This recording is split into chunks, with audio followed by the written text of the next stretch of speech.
ఈ మధ్య వ్యవహారాలన్నీ ఫోన్ లోనే జరుగుతున్నాయి అన్న. వెళ్ళి ఫోన్ లాక్కో, వాడెవడో 5 నిమిషాల్లో తెలిసిపోద్ది.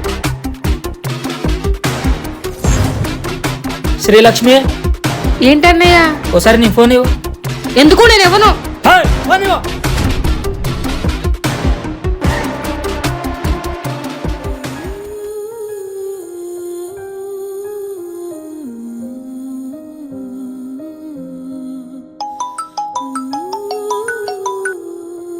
చెప్పు శ్రీలక్ష్మి.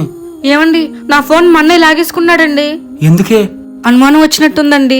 మీరిచ్చిన ఫోన్ కాబట్టి రోజు మీతో మాట్లాడుతున్నా. అదే ఫోన్ అయినట్టయితే దొరికిపోయేవాళ్ళం. అనుమానం కాదు శ్రీలక్ష్మి, వాళ్ళకి నిజం తెలుసుంటది. ఇప్పుడు ఎలా అండి? నువ్వేం భయపడకు, ఏం జరిగినా నేను చూసుకుంటాను. నాకు మిమ్మల్ని చూడాలని ఉందండి. రేపు ఒకసారి మా ఇంటికి వస్తారా? మన ఇద్దరం బయటికి వెళ్దాం. సరే శ్రీలక్ష్మి, నాకు నిన్ను చూడాలని ఉంది. వీలు చూసుకొని వస్తాను, ఇద్దరం కలిసి బయటికి వెళ్దాం.